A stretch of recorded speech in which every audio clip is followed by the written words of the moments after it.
Esse mês, o mês de outubro, é um mês que nós dedicamos a Francisco de Assis. A gente aproveita esses nossos encontros, né, das terças-feiras para resgatar um pouquinho o simbolismo que Francisco de Assis representa dentro da psique humana. E hoje, notadamente, nós resolvemos trazer uma canção, uma oração muito conhecida. Alguns chamam de oração pela paz, oração da paz, outros denominam de oração de São Francisco. Foi assim que ficou popularmente conhecida. A gente costuma cantar, é uma das orações mais, eu diria, conhecida, não só no ambiente católico, como também em outras religiões. Às vezes você costuma ouvir essa canção em mosteiros budistas, na Índia, em templos hinduístas, também se canta e se recita a oração de São Francisco. Nós encontramos em muitas organizações espiritualistas, e notadamente católica, porque ele é consagrado como santo dentro da religião católica. E nós vamos conhecer um pouquinho dessa canção, dessa oração, e vamos tentar agora adentrar na sua simbologia, na sua profundidade, naquilo que ela pode representar para cada um de nós. Porque habitualmente aqueles cânticos que nós tornamos habituais em nossa vida, as orações que a gente repete constantemente, às vezes nós nos desconectamos de sua profundidade. Se torna um ritual que às vezes nós repetimos com a boca, com a mente, mas faltou espaço. A gente deixou de sentir a vibração que aquele canto, que aquela oração representa. Por essa razão é que muitas vezes se busca orar de forma espontânea. Não que as orações, vamos dizer, escritas, aquelas orações clássicas, percam o seu valor. Mas às vezes na espontaneidade, quando as palavras nascem naturalmente, elas vêm carreadas de uma profunda vibração. Ela vem cheia de sentimento. E é isso que faz com que a oração tenha um poder de nos ancorar, de nos ligar a um nível mais profundo de nós mesmos. As orações, na realidade, elas não têm um poder nela própria, né? Às vezes nós usamos essa expressão, aquela oração é poderosa.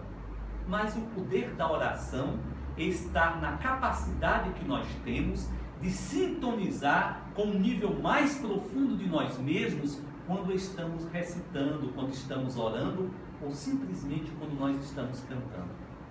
Então, há algo nela, algo que ela faz ressoar, algo que faz vibrar dentro de nós mesmos. E essa ressonância, é essa vibração que faz com que nós possamos ter uma certa sintonia, ou que a oração ela tem um determinado significado, um determinado valor para nós.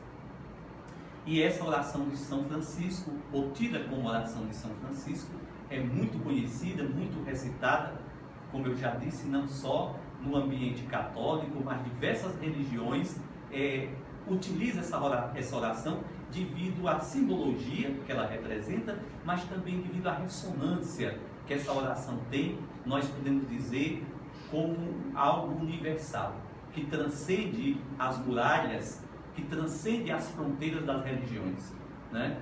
Francisco de Assis foi, nós podemos dizer assim, por natureza, um ser ecumênico, né? Ele, na época em que viveu, foi tomado como prisioneiro dos muçulmanos, e havia as cruzadas, era exatamente para combater, né, os chamados infiéis ou muçulmanos, e o sultão onde Francisco se encontrou aprisionado, ele encontrou tanta pureza, tanta simplicidade em Francisco, que disse que se os cristãos fossem como ele, não haveria motivo de haver guerra, né? E o pôs em liberdade. A maioria eram mortos, né, sacrificados, mas Francisco foi posto em liberdade devido a essa natureza, eu diria, ecumênica, essa natureza transcendente, essa natureza sem fronteiras. E a oração de São Francisco, ela tem essa representação, esse simbolismo. Pelo outro lado, a gente pode imaginar, quando nós falamos em Francisco, ou usando a expressão São Francisco, porque isso é como ele é considerado dentro da religião católica, e nós podemos compreender o que é atribuído a ele, o que significa Francisco, né? Nós sempre, desde os primórdios da humanidade, a gente sempre teve uma ideia de que nós éramos incompletos. Eu não vou utilizar a expressão imperfeito, mas é que faltava algo que poderia ser desenvolvido. O ser humano sempre, mesmo quando não estava associado a uma questão religiosa, desde os nossos primórdios, há no ser humano essa busca da sua completude. Algo que ficou evidente na pedagogia freiriana, quando Paulo Freire dizia que a educação busca levar ao homem a esse processo de completude, porque por hábito ou por natureza o ser humano se sente incompleto, e que essa completude nasce e vem de dentro dele, faz parte da sua gênese, faz parte de sua natureza.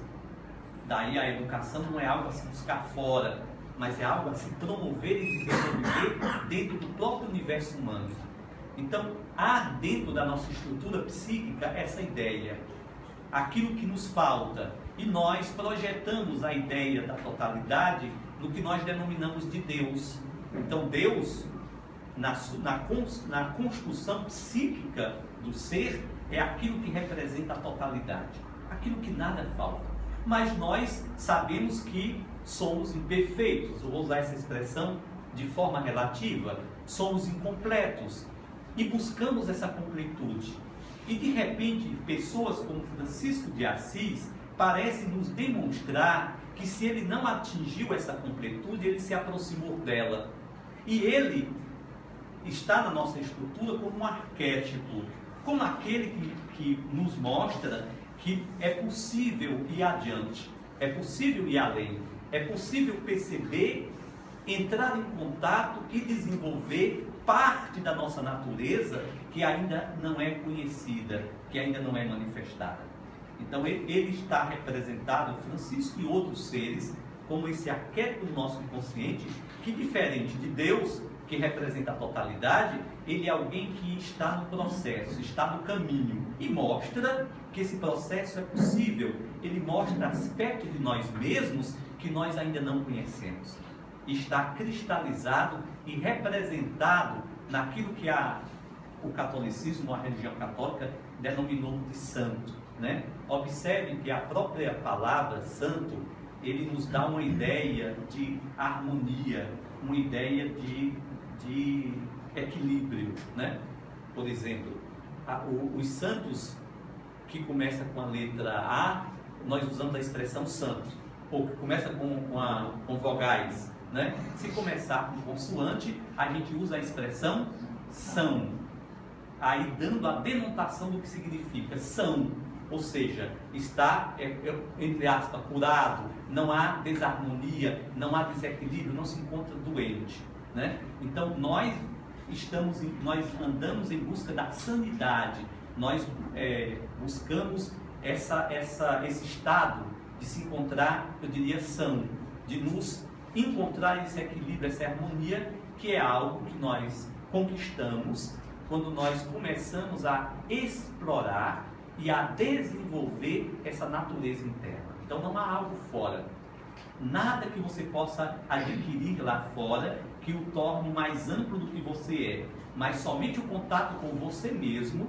com essas dimensões não exploradas e desconhecidas de nós mesmos, é que nós vamos entrando em contato com essa amplidão, com essa amplitude, com essa totalidade que reside em nosso ser e que foi claramente exposta por Jesus quando ele mencionou que o reino de Deus estava dentro de nós. Observe que a expressão reino de Deus representa isso, representa a harmonia, o equilíbrio, a paz, representa a totalidade. representa um estado de total satisfação e de completude, né? Então, isso que nós buscamos encontra-se dentro do nosso ser. E para encontrá-lo, para encontrar a Deus, para encontrar o reino de Deus, o caminho é um caminho interno, é um caminho de contato consigo mesmo, é um caminho de descoberta. E Francisco vai numa forma tão simples, tão singela. Na realidade, é bom que que a gente situe historicamente essa oração. Ela é atribuída a Francisco de Assis, mas não nasceu da lavra do Francisco histórico. Não foi aquele Francisco que nasceu na cidade de Assis e que durante a sua existência ele ditou ou escreveu essa oração, ou essa poesia, ou essa canção, mas nasceu da inspiração de Francisco, né? A primeira vez que se tomou conhecimento dessa oração foi exatamente no período da Primeira Guerra Mundial.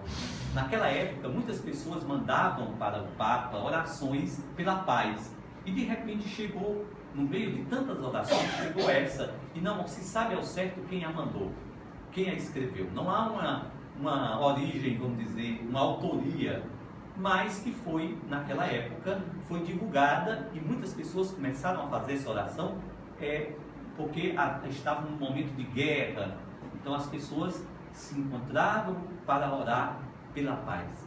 Só que de repente, passando por um dos mosteiros ou convento franciscano, foi colocado essa oração, e do lado a foto de São Francisco, a imagem de São Francisco, e embaixo dizia: aqui resumes os ideais franciscanos. Ou seja, os ideais franciscanos estão transcritos, estão resumidos nessa oração. E a partir de então se propagou como sendo a oração de São Francisco. E é assim que nós a conhecemos, mas por não ter nascido da lavra do Francisco histórico, por certo, nasceu da inspiração e veio desse Francisco, eu diria, arquetípico, que se encontra na natureza interior de cada um de nós. E confrontando essa canção com os escritos de Francisco, nós vamos encontrar muitas semelhanças. Muitos trechos da oração vai estar dito com palavras parecidas nos escritos que Francisco nos deixou. Então, eis então a canção pela paz, ou a oração pela paz de Francisco de Assis, e ela começa exatamente com essa expressão. E aí não é possível, só eu verei. Achei que já estava lá. Oração de São Francisco de Assis. Senhor, fazei de mim um instrumento de vossa paz. Observe que a oração começa, normalmente, nós utilizamos a expressão orar. Se você for ver, a maioria das orações que nós pronunciamos, ou a maioria das orações que a gente encontra de alguma forma escrita, ela começa com um pedido. Um pedido pessoal, um pedido de atender a alguma coisa nossa. Mas o primeiro pedido que Francisco de Assis faz é tornar-se instrumento.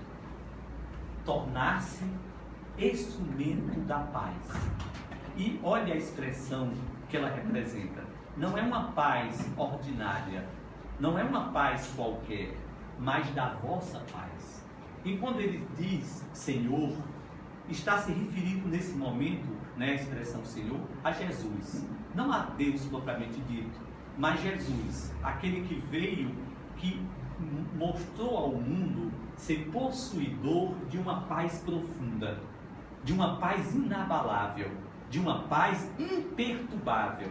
Nos momentos cruciais de sua vida, quando ele estava, vamos dizer, sua vida estava totalmente ameaçada, no momento em que se prenunciava a saída dele da existência do planeta, da vida, no momento em que ele se viu abandonado, inclusive pelos seus amigos, e que era apedrejado, ele olhava para a multidão e dizia: Pai, perdoai-lhes, porque eles não sabem o que fazem. Naquele momento, aquele Cristo tripudiado, né, agredido, ele, numa paz profunda e numa conexão com a totalidade que havia dentro dele, representada em Deus, ele diz, ele manifesta essa paz, uma paz que nem a morte é capaz de perturbar. E olha que Francisco, quando diz, Senhor, fazei-me instrumento não da paz, mas de vossa paz, de uma paz que é capaz de sobreviver, uma paz que não se perturba com a adversidade da vida nem da existência. Mas exatamente aí Francisco reconhece o ponto de partida de todas as coisas, quando ele diz, fazei de mim, ou seja, essa paz que nós queremos, que nós desejamos no mundo, ela tem uma origem, ela nasce em algum lugar, e ela só pode nascer dentro de nós mesmos. Será impossível nós queremos um mundo pacífico quando nós nos encontramos em guerra, quando um grande conflito se estabelece dentro de nós, quando nós não conseguimos ficar em paz diante de situações tão triviais da vida. Coisas tão triviais nos tiram do sério, nos perturbam, nos inquietam. E aí nós olhamos para o mundo e queremos ver o mundo em paz. Esse mundo um dia será um mundo pacífico. Esse mundo um dia será um mundo que viverá em paz. Mas essa paz nascerá de dentro de nós. Quando nós nos propusermos a encontrá-la em nosso próprio ser. E quando nós nos propusermos a ser instrumento dessa paz.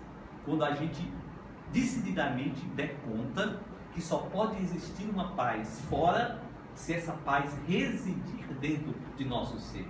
E se essa paz for capaz de não se perturbar com as questões da existência.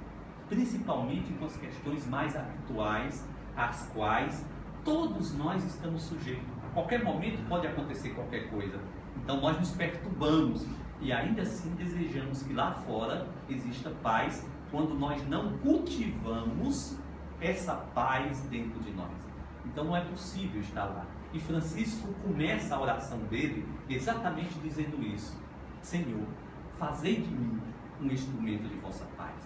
Essa paz que só pode nascer e só pode brotar dentro do meu ser.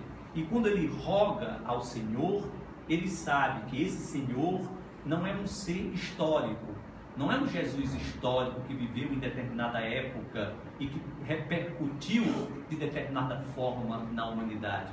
É aquele Jesus que reside dentro dele e somente ele pode fazer com que essa paz brote, nasça, porque tem origem na sua própria natureza e tem origem no seu próprio ser.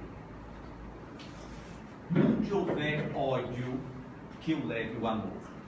Na realidade, a paz, ela é uma falácia se ela não tiver, ou se ela não nascer, se ela não for fomentada dentro de nosso próprio ser.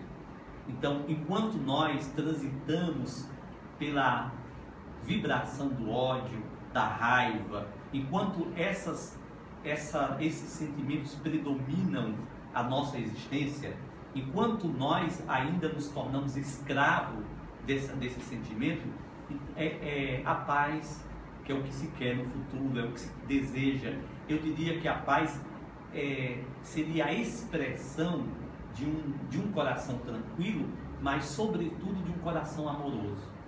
Então, quando ele fala, onde houver ódio, que eu leve o amor, novamente Francisco segue o mesmo caminho, né? Que eu leve, que eu possa ser testemunho, que a minha presença possa ser amorosa. Levar o amor não é algo que nós podemos levar nas mãos, não é algo que você pode mostrar a alguém para que alguém veja, é algo que só pode ser percebido através de atitudes, através de exemplos. Então, que eu possa exemplificar, que a minha vida seja um exemplo de amor. E se isso é possível, somente esse amor poderá contagiar e fazer com que os corações rancorosos e odientos possam perceber a grande destrutividade que nasce desse sentimento, principalmente quando ele se encontra alicerçado, alojado dentro de nós. Então esse amor só pode nascer quando nós nos predispusermos a testemunhá-lo, a encontrar na vida. E é claro, o amor só se manifesta, o amor só é profundo, o amor só é verdadeiro se ele estiver em contato, se ele se relacionar num ambiente onde o ódio predomina. Então, só há amor, e esse amor tem raízes dentro de nós, quando diante de uma situação onde o ódio deveria imperar, o amor toma a direção, o amor dirige, o amor orienta. E isso, quando Francisco fala, não é uma lição para ninguém. E tomemos Francisco, não como exemplo, para que nós possamos segui-lo, mas como eu diria no início, esse arquétipo que representa cada um de nós. O que Francisco chegou a ser, atingir, é o que cada um de nós podemos ser, não imitando Francisco, procurando fazer o que ele fez, mas tentando descobrir que assim como ele só pode chegar, ele só chegou a algum lugar porque ele partiu da onde ele estava. Ele deu conta do seu processo e percebeu que todo o processo só poderia nascer de dentro dele. E esse amor, que é o norteador, o orientador da vida e da existência, tem um ponto de partida. É preciso que eu o encontre, é preciso que eu o desenvolva, é preciso que nós o cultivemos dentro de nós. E para fazê-lo, temos que aprender a lidar em situações onde o rancor e o ódio é requisitado.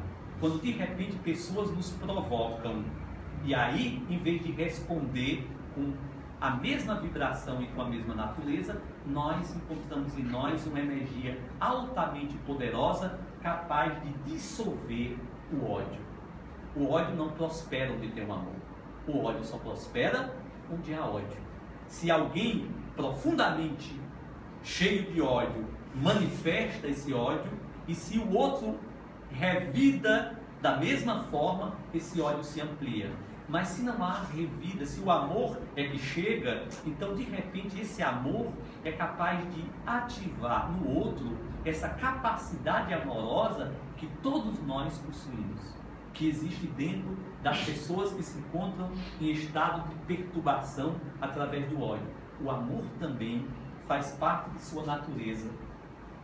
E Francisco sabia muito disso. E onde houver ofensa, que eu leve o perdão.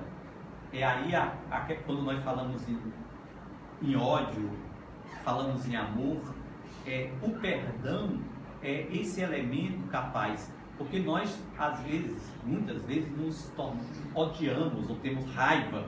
Eu vou tirar a expressão ódio e colocar uma correlata como raiva quando somos ofendidos.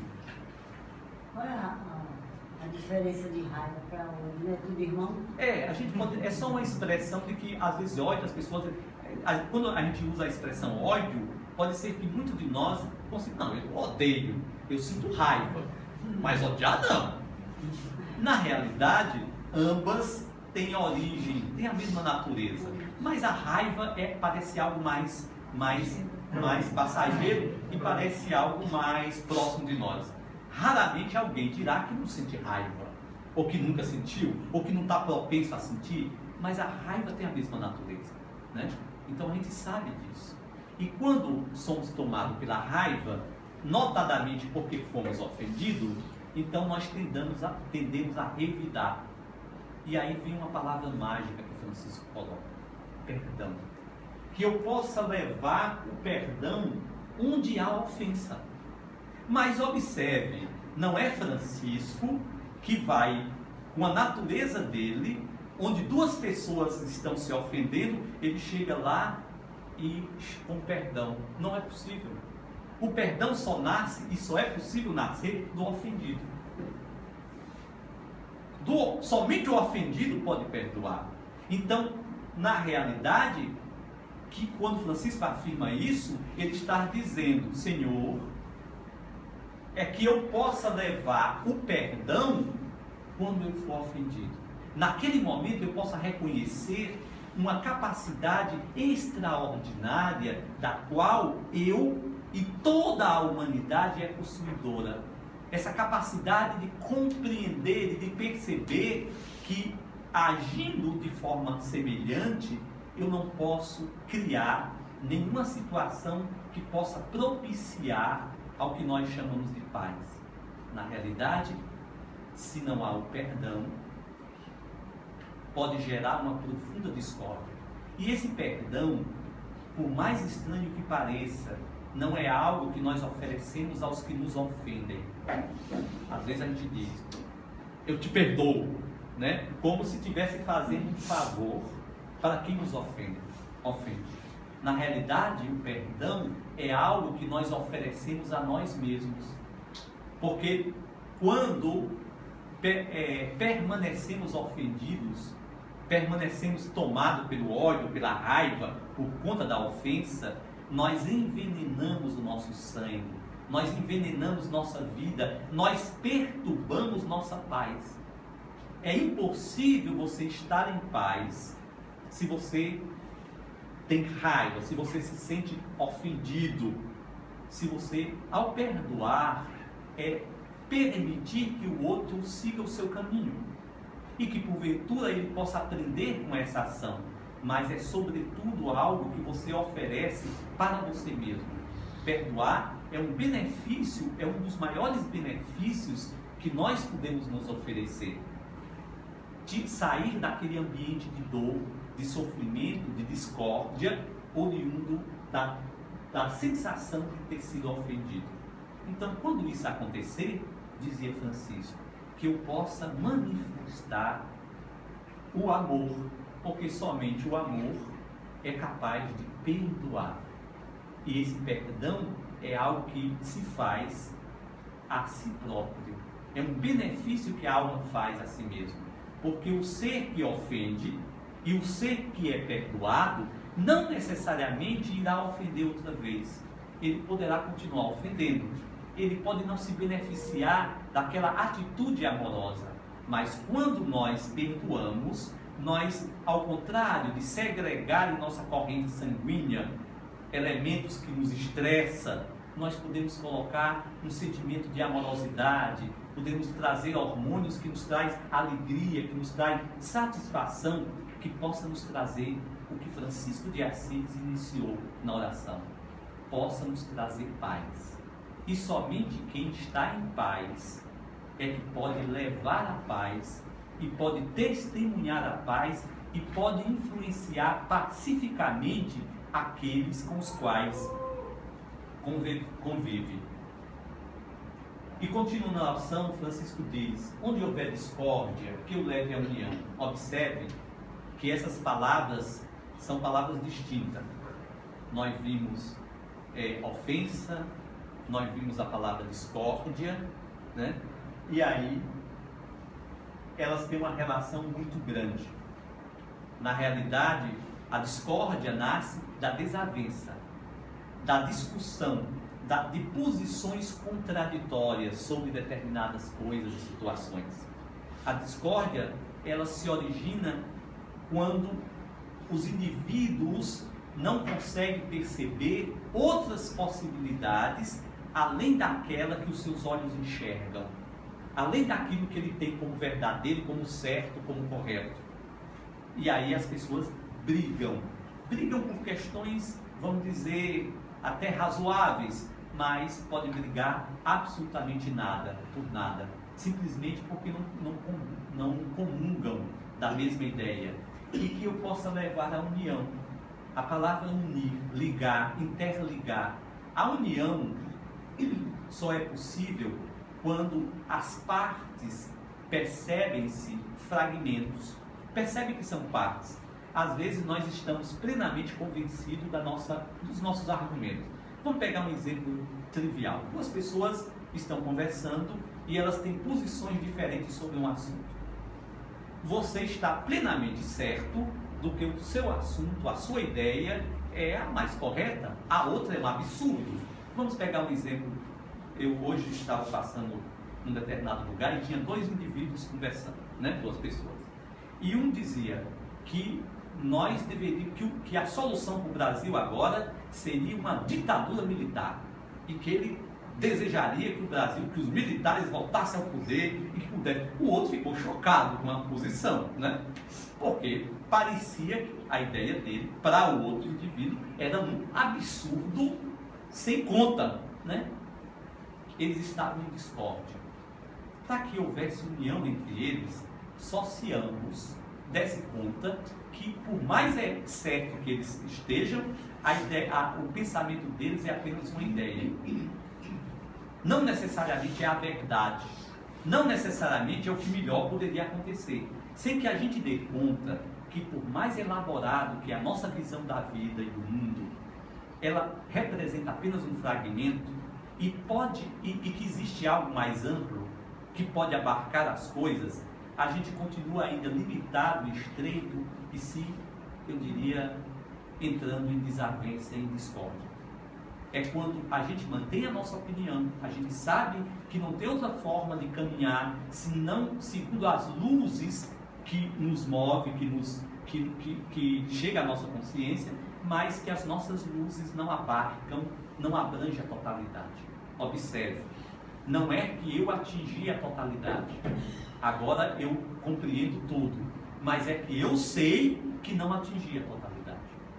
É a humildade. É quando nós, em qualquer momento de nossas vidas, por mais certo que a gente esteja, a gente sabe que nós só possuímos um ponto de vista. É apenas um ponto de vista. E aí, a discórdia pode se tornar uma união. Porque, mesmo a gente não concordando com o outro, nós não precisamos nos degradar. Nós não precisamos discordar. A gente pode, de forma amigável, expor nossas ideias. E o que é mais interessante, pode ser que nós desenvolvamos uma certa curiosidade pelo que o outro pensa. O que é que leva alguém a achar que isso é assim e não assim? Às vezes pode ser, não seja a verdade profunda dele. De repente, se você for indagar, se você demonstrar uma curiosidade, em vez de demonstrar um desacordo com o que a pessoa fala, você demonstra uma curiosidade. Tenta entender melhor por que o outro pensa assim. A animosidade desaparece simplesmente quando você não se coloca em contradição. Quando você apenas quer compreender o que o outro diz, mesmo que você não concorde. Então nós começamos a perceber que a discórdia, que a união é possível quando nós passamos a ter interesse pelo outro. Mesmo que o outro seja alguém que tem posições contrárias ao que nós temos como verdadeiro. Mas Francisco sabe disso e ele diz que eu leve, ou seja, que essa compreensão nasça dentro de mim, que eu seja capaz de perceber em mim que por mais correto que eu esteja, ou que eu acho que esteja, que eu possa ver o outro, aceitar o outro e permitir uma certa compreensão daquilo que o outro é e o que ele representa. E onde houver discórdia, que eu leve, onde houver dúvida, que eu leve a fé. Essa foto, ela representa um ambiente de uma igreja, mas eu diria que a fé, ela transcende as muralhas da religião. Fé, muitas vezes, foi confundida com crença, né? Por isso que as pessoas dizem, eu tenho fé em Deus. Então, aqueles que não têm, ou que não acreditam em Deus, são pessoas que não têm fé. Mas a fé, ela não é algo que está relacionado ao que você acredita. Ela está relacionada à confiança que você tem. Nós podemos ser pessoas que temos crença e não sermos pessoas fervorosas, pessoas abarcadas pela fé. A gente pode acreditar na existência de Deus, mas podemos não confiar nos desígnios divinos. Há uma diferença muito grande entre você confiar e você acreditar. Então, até as pessoas que se dizem ateias, elas acreditam. Elas acreditam em algo. Elas dizem que não acreditam, mas elas acreditam. Há uma crença. Elas dizem, vocês são de crença. Não existe essa questão. Até do ponto de vista da ciência, por mais empírica e embasadas em fatos os cientistas se encontrem, eles sabem que eles são investigadores, eles pesquisam, eles sabem que a verdade possui nuances que a consciência e a mente humana ainda não é capaz de abarcar. Então, aquilo é parcial, aquilo é uma visão, e baseado naquilo, eles estabelecem as suas, vamos dizer, estabelece a sua hipótese. Essa hipótese, nós podemos dizer que mesmo embasado na ciência, é ainda uma crença. Então, tem algumas pessoas que acreditam na existência de Deus, outros acreditam que ele não existe, mas nenhum nem outro pode provar isso. Nem os que acreditam, nem os que desacreditam. Porque uma coisa nem outra não é essencial. O essencial é a confiança. Então você pode ter uma confiança na vida, você pode ter uma confiança na existência. E essa confiança que faz com que nós possamos nos colocar num patamar mais elevado, que a gente possa estar direcionado e regido por leis que de alguma maneira sintonizam-se com os propósitos mais profundos de nossa alma. Então fé não necessariamente é acreditar, é confiar. E quando essa confiança é profunda, eu diria que há uma sintonização com as leis mais elevadas da natureza e faz com que aquilo que as pessoas chamam de milagre aconteça. Observe que no século, eu acho que o segundo século, mais ou menos, depois da idade cristã, tinha um santo, quer dizer, foi santificado pela igreja depois, era um teólogo católico, Santo Agostinho. Ele costumava dizer, observe que naquela época a ciência era muito rudimentar, e ele dizia que o milagre é um fenômeno natural, regido por leis que nós desconhecemos. Então, quando o médico utiliza todos os recursos que lhe é possível, e quando ele vislumbra, pode ser que ele não seja capaz de utilizar todos os recursos da medicina, mas quando ele utiliza todos os recursos que são conhecidos pela medicina, e ainda assim ele não vê nenhuma possibilidade de cura, alguns dizem, agora só milagre. É como se diz, eu lavei minhas mãos e agora eu não tenho mais nada, a ciência não tem nada a fazer. E de repente, aquilo que não se é esperado e que não se pode explicar, acontece. O milagre acontece. O milagre acontece quando há fé. E a fé não nasce da crença em alguma coisa, nasce da confiança, quando não há dúvida. Jesus tem uma passagem que ele expressa muito forte essa fé, quando ele diz, chegou uma pessoa e disse, mestre, meu filho está doente, e se você for lá, você poderá curá-lo.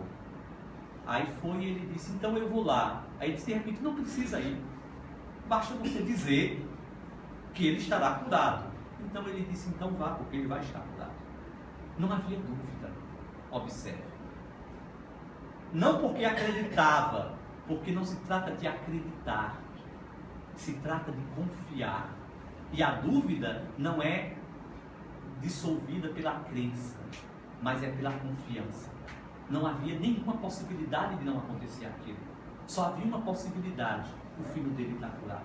E como não havia nenhuma outra possibilidade, nem na profundeza do seu ser, o milagre acontece. Porque há uma profunda sintonização do ser com leis tão elevadas da natureza que faz com que coisas que aparentemente entram em contradição com a própria natureza e o milagre é estabelecido.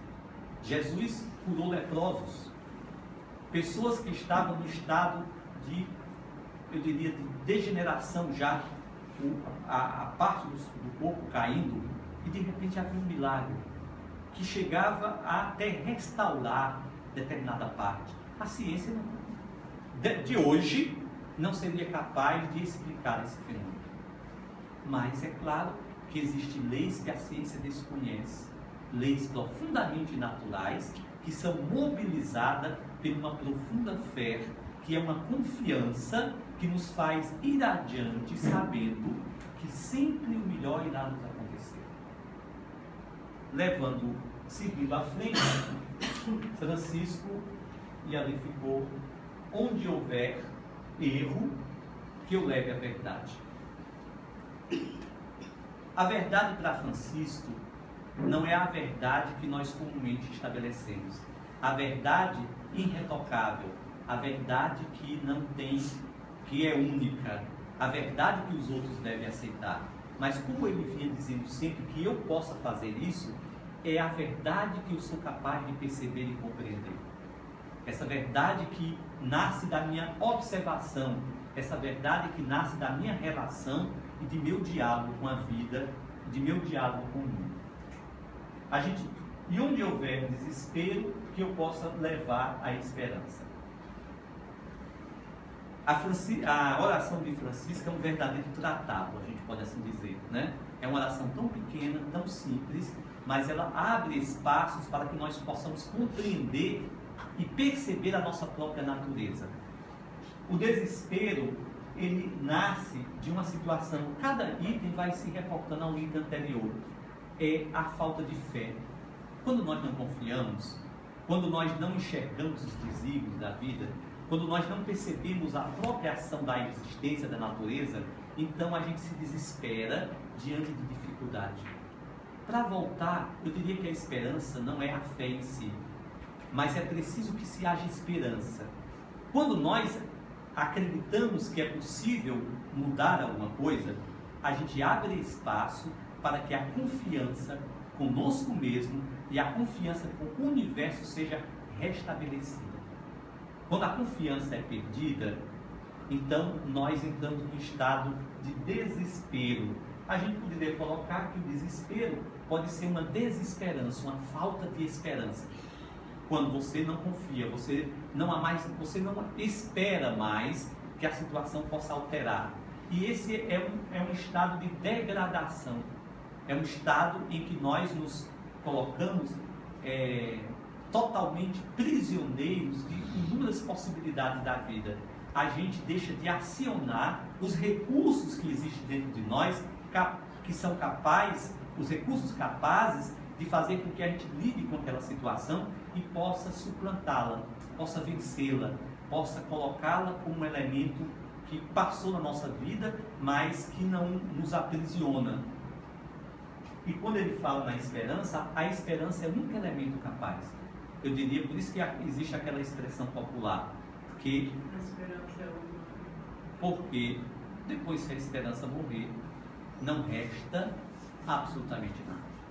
Ela é a última, porque enquanto houver esperança, a vida está ali. Mesmo que uma pessoa sem esperança continue clinicamente viva, mas eu diria que psicologicamente ela está morta. Quando você não tem esperança, você não mobiliza os recursos. Uma pessoa sem esperança, ela está totalmente sujeita a todo tipo de doença, tanto física, porque o seu sistema imunológico vai cair, quanto emocional e psíquica. Qualquer coisa pode acontecer. E ela está, embora viva, clinicamente viva, mas eu diria estar psicologicamente morta. Então, para quem está em desespero, é preciso levar a ela a esperança. Porque se não houver esperança, não há nada. Eu vi uma fotozinha que postava no WhatsApp, uma criança com cartaz, dizendo assim: eu não quero presente. É claro, ela estava dizendo que não queria um presente. Eu quero um futuro. Né? A esperança é aquilo que nos projeta no futuro. É claro que a gente sabe que o importante é você ter um presente. Não o presente, mas o presente, está aqui e agora. Mas a esperança é aquilo que nos faz acreditar que o dia de amanhã será diferente, apesar de hoje. Por pior que seja o dia hoje, amanhã pode ser diferente. E é isso que te dá ânimo, te dá disposição para se manter vivo, para esperar o dia seguinte. Porque se não existe esperança do dia de amanhã ser do que hoje, por que esperar amanhã? Né? Muitas pessoas num estado de total desespero, cometem o maior crime que elas podiam cometer. Elas tiram a própria vida.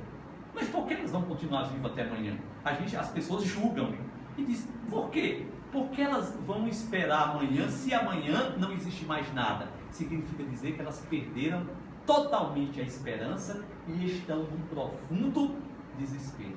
E quando o desespero se instaura, só tem uma esperança. A esperança. Devolver a esperança, resgatar a esperança, fazer com que essa esperança nasça dentro de cada um de nós. E onde houver tristeza, que eu leve a alegria. A tristeza é fruto também do desânimo. Eu diria que uma pessoa que está desesperada até um certo grau, até um certo nível, ela fica triste. É uma tristeza que faz com que a pessoa não tenha ânimo para viver, mas ainda resta um pouquinho de esperança. Ela ainda tem esperança. E aos que se encontram tristes, que a gente possa levar a alegria, porque somente a alegria pode resgatar ou trazer de volta o estado de ânimo, né? O estado de esperança, de confiança, e a gente pode dizer também de fé. E onde houver trevas, que eu leve a luz. Hoje a gente conclui com esse trecho, porque a partir desse ponto, Francisco vai iniciar um outro diálogo. Ele vem até aí propondo, pedindo para se tornar instrumento da paz, instrumento da fé, instrumento da esperança, instrumento da alegria, e agora ele pede para ser um instrumento da luz, que ele possa levar a luz. Nós podemos colocar que as trevas, no aspecto, dentro dessa expressão franciscana, é aquilo que nos impede ver, quando a gente fala em escuridão, né? O que é escuridão? É porque dentro da escuridão você não enxerga, você não percebe.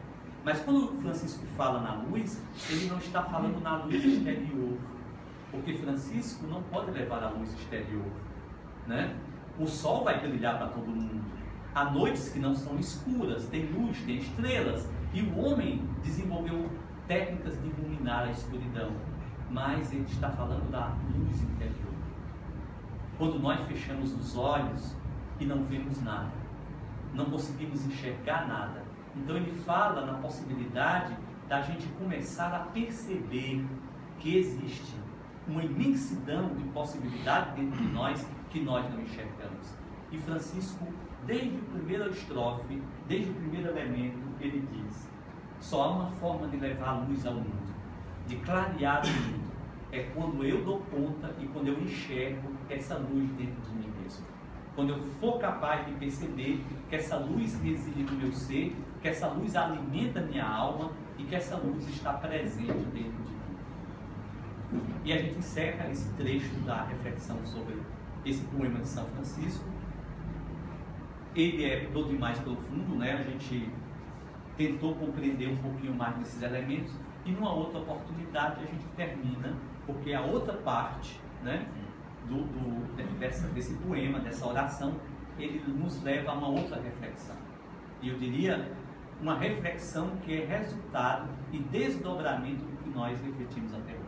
Então, para quando a gente for cantar a oração de Francisco, ou para quando a gente for recitar, que a gente permita que cada um desses aspectos possa reverberar dentro de nós e possa ressoar em elementos mais profundos de nosso ser. Porque o objetivo dela, assim como se viu para ele, é despertar dentro de nós a imensa capacidade que cada um de nós somos portadores. Fiquemos por aqui.